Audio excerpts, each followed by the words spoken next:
Firman Tuhan saya akan ambil di dalam kitab Sakaria. Sakaria pasal 1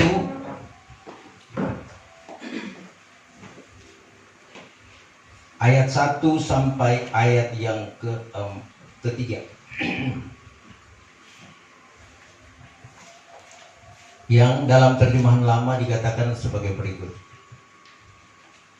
Sebermula maka bulan yang ke-8 tahun yang kedua daripada kerajaan Darius, datanglah firman Tuhan kepada Nabi Sakaria bin Berekia bin Ido. Bunyinya, bahwa sangat murkalah Tuhan akan nenek moyangmu.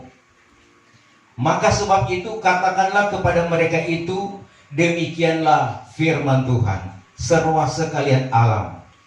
Kembalilah kiranya kamu kepadaku, demikianlah firman Tuhan seruah sekalian alam.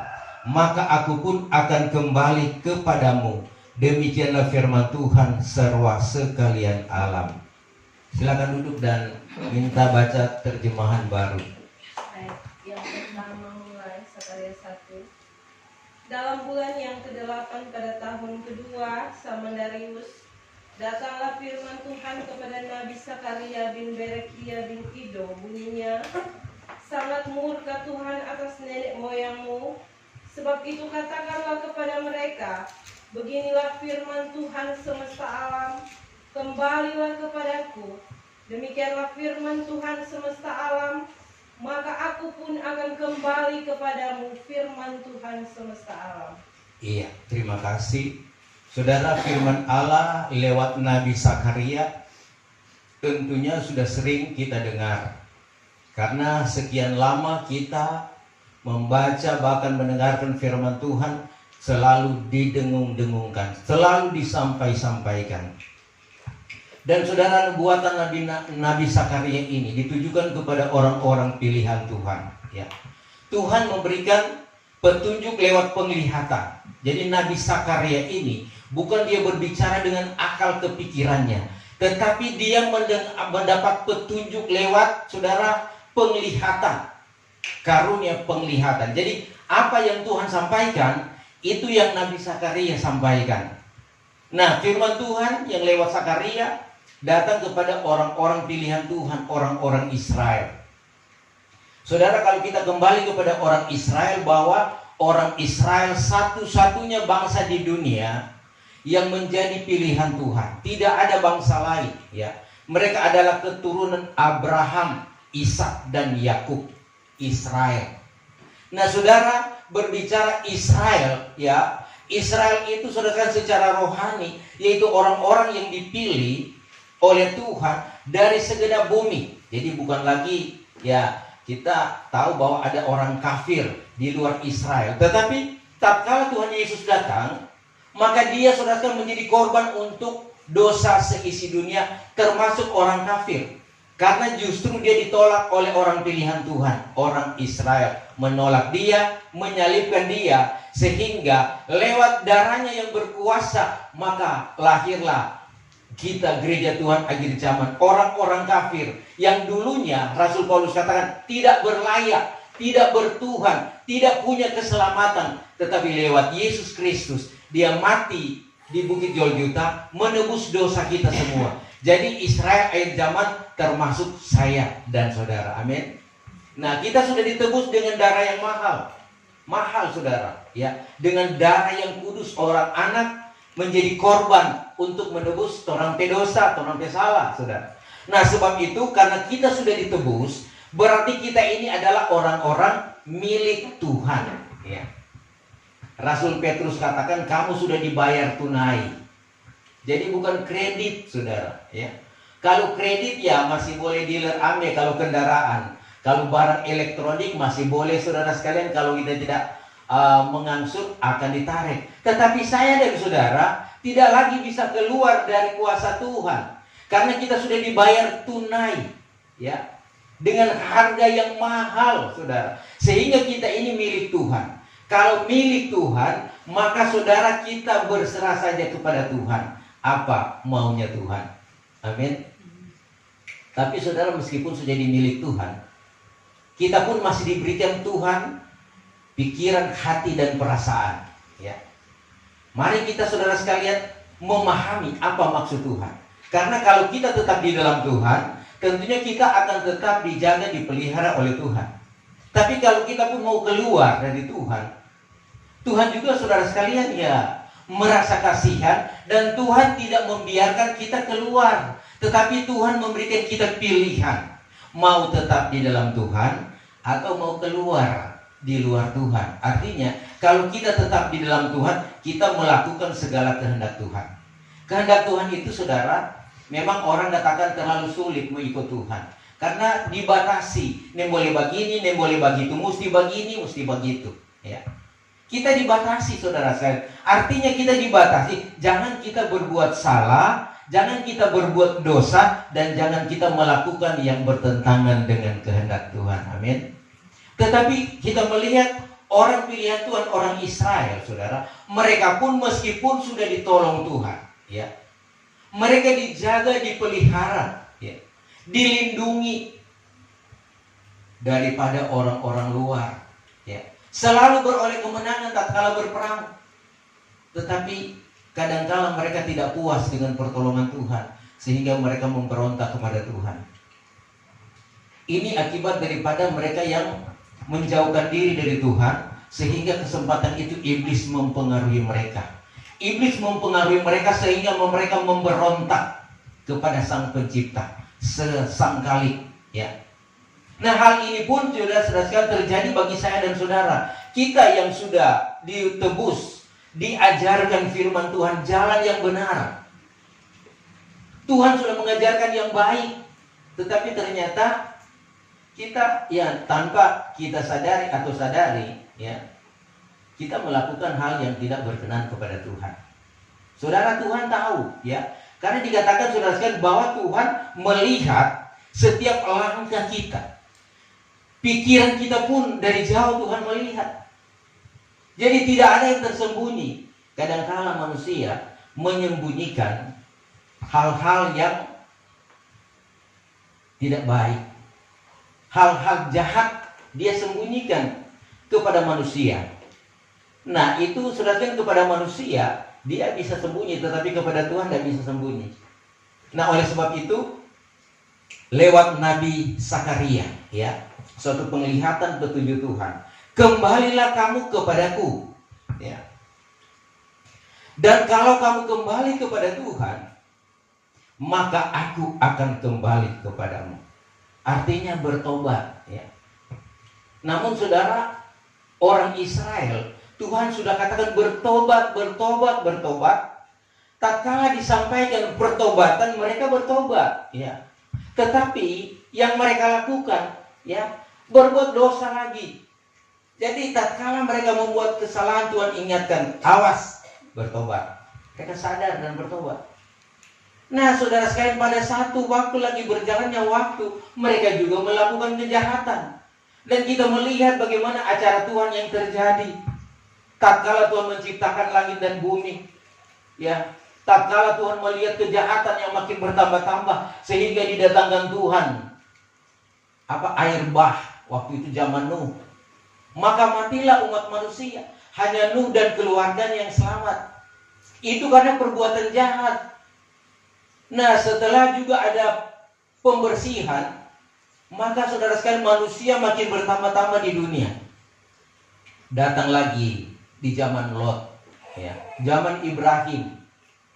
Saudara, dosa semakin bertambah-tambah, manusia semakin jahat. Bahkan tamu dari sorga pun datang kepada Lot, itu diancam, mau dibunuh oleh orang-orang waktu itu. Saudara, bayangkan orang-orang yang tidak bersalah cuma datang bertamu kepada Lot. Mereka datang berkumpul di muka rumah, ya. Keluarkan orang yang dari Lewi itu, datang apa dia di sini?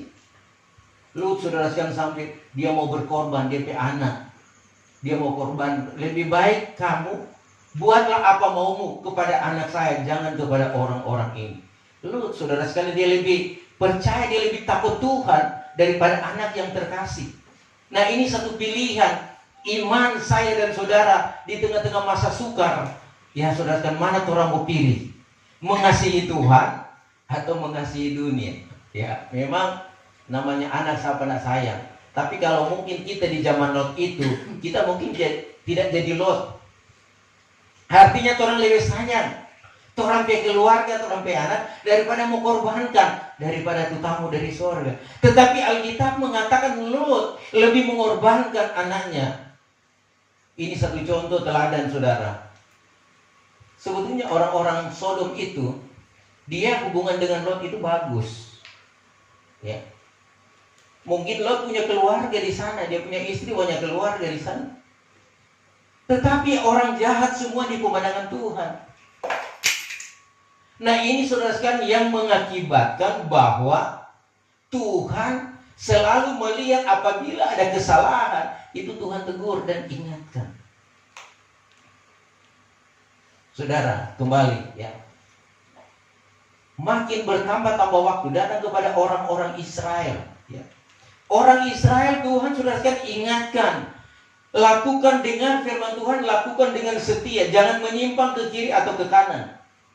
Nah, karena mereka saudara sekalian mendengar dan tidak melakukan, bahkan mereka saudara tidak mendengar, maka apa yang Tuhan buat? Tuhan ingatkan, kalau kamu tetap melakukan kejahatan, maka kamu akan ditawan, kamu akan saudara mengalami siksaan di Babel ya. Orang Kasdim akan menganiaya kamu, akan memperhambakan kamu, menawan kamu. Tuhan ingatkan 70 tahun. Sebab orang Israel meninggalkan Tuhan 70 tahun. Nah, saudara, kita kembali bahwa umat Israel itu tetap menolak Tuhan, tetap melakukan kejahatan. Nah, gereja Tuhan akhir zaman ini kita diingatkan Tuhan bahwa ancaman gereja Tuhan akhir zaman ini bukan lagi ya kita akan diancam 70 tahun tatkala kita meninggalkan Tuhan, tetapi kita diancamkan selama-lamanya. Artinya, kalau kita tetap menolak Tuhan, tidak melakukan kehendak Tuhan, firman Tuhan, saudara, kita akan kekal di neraka. Ini ancaman saudara sekalian yang tidak main-main. Tuhan tidak main-main untuk menyampaikan firman Tuhan bagi saya dan saudara. Saya pun saudara sekalian sebagai hamba Tuhan takut mendengar hal ini. Ancaman kita saudara sekalian luar biasa. Sengsara selama-lamanya di neraka. Tapi satu hal saya minta kepada Tuhan, sorga tempat tujuan saya, sehingga apapun yang terjadi saya akan tetap ada di dalam Tuhan, kembali kepada Tuhan. Nah, saudara, kita kembali bahwa orang Israel selalu bertobat dan berbuat jahat, bertobat berbuat jahat lagi, sehingga lewat Nabi Yesaya, saudara, ya diingatkan saudara sekalian bahwa mereka harus insaf, ya. Mari kita baca firman Tuhan di dalam kitab Nabi Yesaya pasal yang ke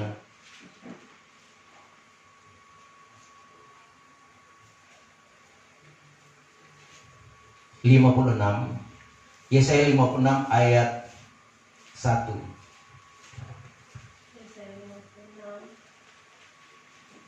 Yesaya 56 ayat 1. Beginilah firman Tuhan, taatilah hukum dan tegakkanlah keadilan, sebab sebentar lagi akan datang keselamatan yang daripadaku dan keadilanku akan dinyatakan. Iya, taatilah hukum dan keadilan, itu terjemahan baru. Dalam terjemahan lama dia katakan begini, demikianlah firman Tuhan, peliharakanlah kebenaran dan buatlah insaf, karena selamat yang daripadaku itu hampir akan datang dan kebenaranku hampir akan dinyatakan. Jadi Tuhan minta kepada orang Israel, ya, pelihara kebenaran dan buat insaf. Jadi bukan lagi bertobat, saudara. Ya. Bertobat dengan insaf masih lebih tinggi insaf. Karena kalau bilang bertobat, ya, dia akan berbuat dosa lagi. Tapi kalau insaf, dia akan menyadari diri. Dia tahu, oh itu ketik jahat. Dia tidak akan lagi melakukan kejahatan. Itu insaf, ya. Karena kebenaran Tuhan Semakin hari semakin dinyatakan kepada orang yang benar. Karena dikatakan Amsal Sulaiman, jalan orang benar, jalan kita. Makin hari makin bercahaya sampai pada terang yang sempurna, yaitu sorga. Nah saudara kasih dalam Tuhan, kita kembali kepada firman Tuhan, mengingatkan apapun kehidupan saya dan saudara, apapun yang kita kerjakan di hari-hari ini, ya, mari kita sadari kehidupan kita. Jangan kita berbuat dosa, jangan kita meninggalkan Tuhan, dan mari kita lakukan apa kata Tuhan. Karena saudara, alangkah indahnya, baiknya apabila kita mendengar Tuhan, kita mengerti dan kita melakukan. Tetapi kadangkala kita tanpa menyadari apa yang Tuhan sampaikan, itu kita abaikan. Kita anggap ya sama Jo, dari dulu bapak begitu terus. Setiap minggu saya ibadah, setiap ibadah saya hadir, tapi hidup bapak begini terus. Saudara, dalam hal ini Tuhan Yesus sudah setia taat sampai langkah terakhir. Kita pun Tuhan minta supaya di dalam Tuhan, di dalam kita mengerjakan keselamatan, kita harus ya setia dan taat sampai pada langkah yang terakhir. Sebab dikatakan di dalam kitab Injil Matius, Tuhan katakan Matius 24, barang siapa yang setia kepada Tuhan, melakukan kehendak Tuhan sampai pada langkah yang terakhir, dialah yang akan selamat. Saudara, kita kembali saudara sekalian bahwa orang Israel ini Tuhan sudah sampaikan kembali kepada Tuhan. Selalu diingatkan saudara sekalian kembali kepada Tuhan. Nah mereka saudara sekalian sangat terbatas. Demikian juga kehidupan kita, keterbatasan manusia kita, sehingga kita kadangkala tanpa sadar kita melakukan kejahatan, tidak melakukan kehendak Tuhan.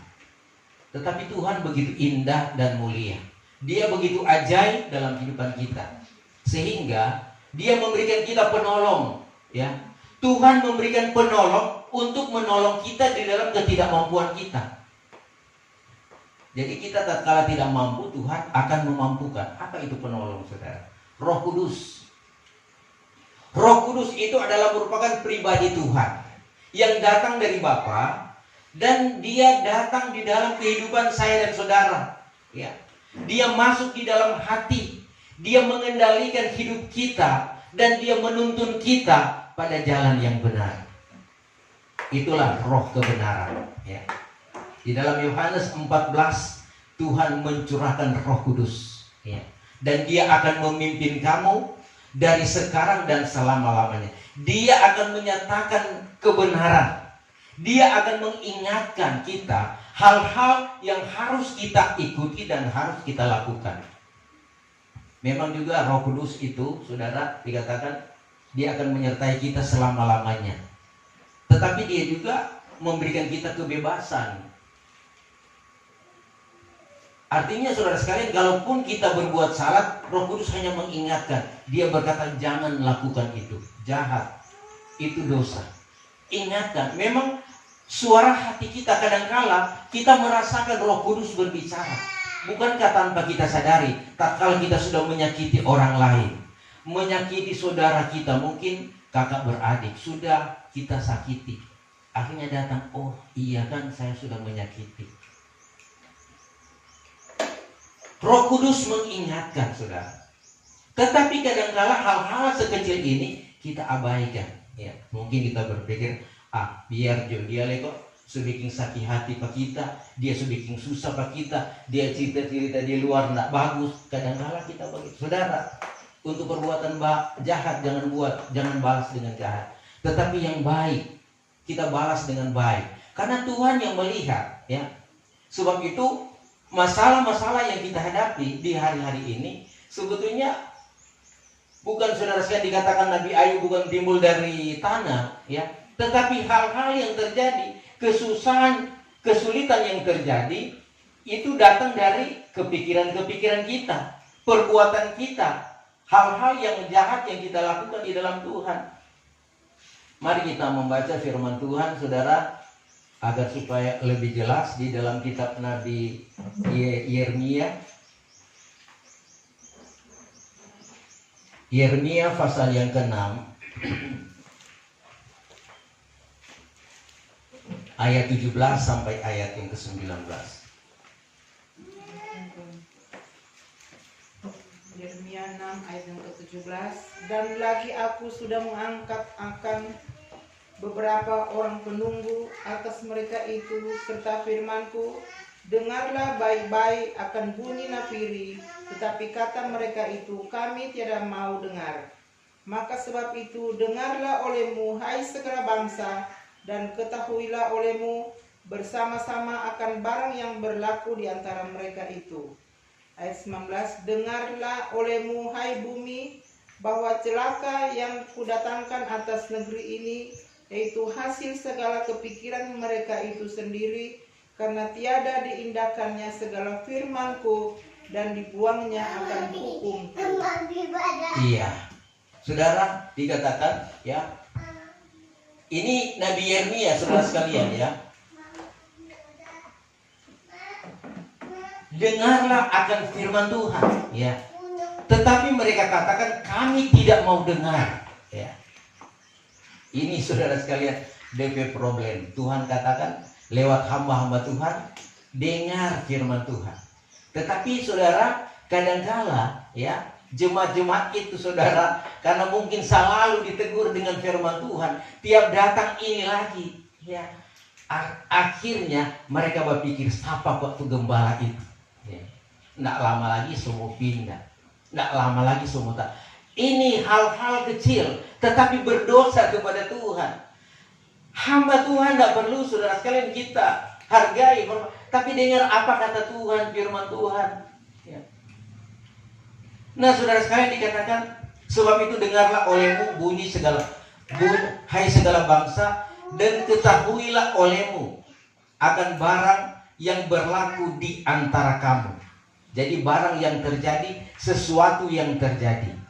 Dengarlah olehmu hai bumi, bahwa celaka yang kudatangkan atas negeri ini, itu hasil kepikiran mereka itu sendiri, karena tiada diindahkannya segala firmanku dan dibuangnya segala hukumku. Tidak mendengar Tuhan, tidak melakukan firman Tuhan, dan membuang segala hukum-hukum Tuhan.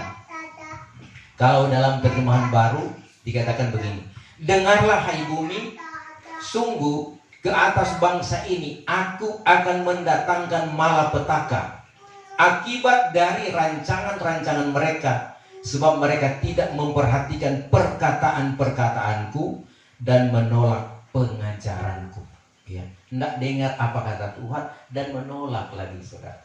Itu yang Tuhan sampaikan. Hal ini tentunya saudara, memang firman Allah datang bukan kepada siapa-siapa, kepada kita semua yang ada ya. Kenapa kenapa kita menghadapi banyak masalah? Masalah lah dengan anak-anak, masalah dengan cucu-cucu. Selalu diingatkan datang kepada Tuhan, bertobat, berpuasa, berdoa, datang ibadah. Ini anak-anak terlalu kabal, saudara. Ini firman Tuhan so katakan, karena mereka kabal, sehingga Tuhan katakan, aku akan mendatangkan malapetaka. Sehingga orang tua, meskipun selalu berdoa, puasa, rajin datang kepada Tuhan, mereka tetap kabal, saudara.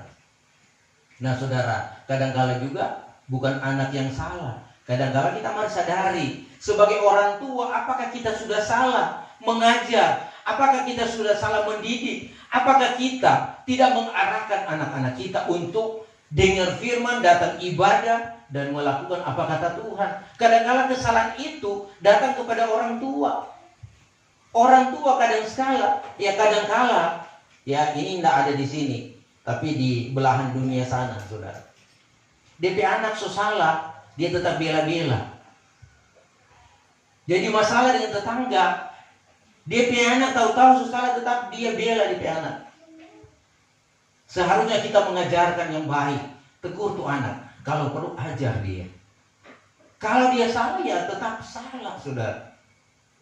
Dan kadang-kala kita melihat anak-anak kita sudah melakukan hal-hal yang jahat. Memang kita sih sudah menegur, jangan deh, jangan begitu. Tetapi ya Cuma 1-2 kali kita tegur, kita ya biarkan saja. Akhirnya anak-anak kita jatuh terperosok ke dalam kejahatan. Nah, ini perlu kita sadari ya. Karena kita memang berada di tengah-tengah dunia yang penuh dengan onak dan duri. Banyak masalah, banyak problema. Kalau kita tidak mengarahkan anak-anak kita, cucu-cucu kita, mereka akan binasa. Ya. Arahkan, karena kejahatan itu tidak jauh-jauh, tetapi sudah ada di jari-jari. Lewat HP ini. Mari saudara sekalian kita lihat, apalagi kalau anak tidak diawasi. Sedang sudah diawasi saja, mereka saja masih sembunyi-sembunyi. Tapi selagi mereka ada di sekitaran kita, masih kita boleh awasi. Larang kalau salah. Jangan karena terlalu sayang kepada anak, dia melakukan kejahatan, kesalahan, orang masih bela-bela biar jauh. Saudara, tugas tanggung jawab anak-anak. Kita diberikan tanggung jawab sebagai orang tua. Sebab itu dalam Ulangan pasal yang ke-6, apa yang kita dengar dari Tuhan, sampaikan kepada anak-anak. Baik di rumah, berbicaralah tentang firman Tuhan, berbicara tentang kebenaran. Baik di perjalanan, mau tidur, tidur, bangun dari tidur, sampaikan kebaikan, kebenaran. Tambah lewat doa dan puasa. Jadi jangan orang salah sayang anak, ya. Karena kalau anak sudah sayang karena terlalu sayang, tapi siapa sih yang sayang anak? Tetapi ajarkan yang baik, sehingga apa yang dia minta akan diberikan. Kalau orang tua diberkati. Tapi kalau orang tua tidak punya apa-apa, mana dia akan memberikan? Anak-anak sekarang sedangkan saja sudah umur 4 tahun, 5 tahun, mau beli HP pun DP orang tua kasih. Itu barang berharga. Kalau zaman kita dulu, saudara sekalian, kita tidak akan mendapatkan barang-barang yang semahal itu untuk anak-anak kita. Tapi sekarang anak-anak, uang 1-2 juta bisa kita berikan kepada anak-anak. Karena kita terlalu sayang. Nah, saudara kasih dalam Tuhan, akhir zaman ini kita ditantang. Mari kita ajar anak-anak kita. Saudara memang mau ajar anak-anak, apalagi cucu-cucu, bukan sembarang. Ambil dengan kekuatan serba salah. Tetapi mereka pun punya pergaulan yang modern, ya. Sehingga ini saya cerita contoh di dalam keluarga. Kadang-kadang ini Clay, dia kalau mau gunting rambut, ya, mau gunting zaman sekarang, ya. Memang kalau orang tua pikir ya gunting kesepedi, apalagi semua sekolah, dia kan kalau di salon situ dia lihat gambar-gambar tuh rambu-rambu, ternyata cuma di belakang, cuma di bawah yang gunting, kemudian di atas panjang sampai di muka sudah tutup di mata. Dia omong marah sekali. Tapi pikir-pikir begini, kita cuma ingatkan begini, ini kan tuh zaman mereka. Zaman kita dulu pun begitu, ya. Jadi setiap zaman itu punya hal-hal yang indah yang harus dilakukan. Dan saudara, saya katakan biar coba gitu, ya. Tetapi ternyata di sekolah DP guru bilang masih panjang, tambah gunting, ya. Saya juga ancam dia, kalau nyana mau gunting kasih pendek. Sudah Jo, Opa bilang enggak usah gunting-gunting. Dia berpikir, kita bilang mari semua pulang. Dia sudah tahu DP Opa kalau mau marah. Akhirnya iya dah Opa. Ya. Gunting saudara sekalian. Nah saudara, kalau cuma mau ajak tuh anak-anak, ya kita punya cara, bisa lembut, setengah keras dan keras. Nah saudara sekalian, kemudian juga HP, ya. Memang kita bilang jangan hari-hari dari bangun pagi sudah di HP, sudah di komputer. Dan juga kalau pegang HP jangan tidur. Kita kasih ancaman berani. Obat dapat lagi pegang HP kon tidur, kita akan simpang tuh HP. Saudara, dia sembunyi-sembunyi. Karena anak-anak kalau tidur kon pakai HP, DP mata rusak. Kalau dia tidur komposisi masih tegak lurus dengan mata, itu masih bagus. Tapi kalau coba miring begini kong, mata rusak. Ini kejadian, ini di YouTube kan semuanya. Bagaimana yang anak-anak kecil DP mata so rusak, apa sebab? Non-stop dengan HP. DP radiasi itu kuat sekali. Dan sampai sekarang ada simpang akan HP clay.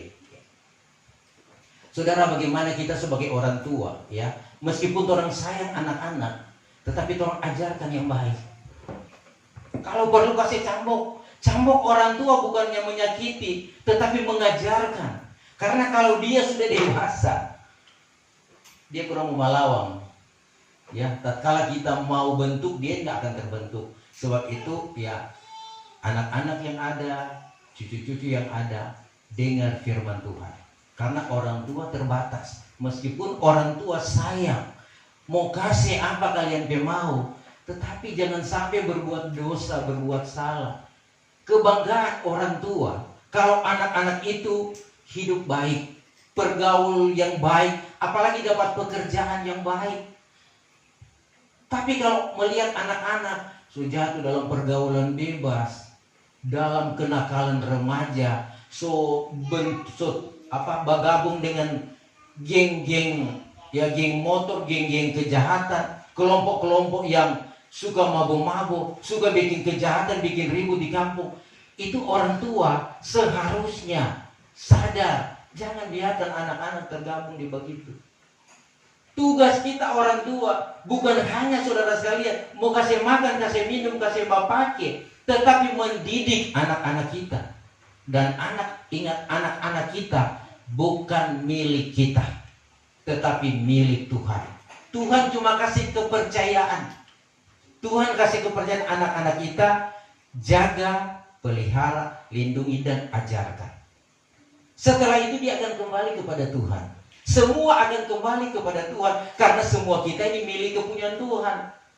Orang yang berbuat baik tentunya akan dapat tempat yang baik. Orang yang berbuat jahat ya akan mendapatkan tempat yang saudara sekalian sengsara atau siksa selama-lamanya. Sebab itu saudara, tatkala firman Tuhan disampaikan, dengarlah firman Tuhan.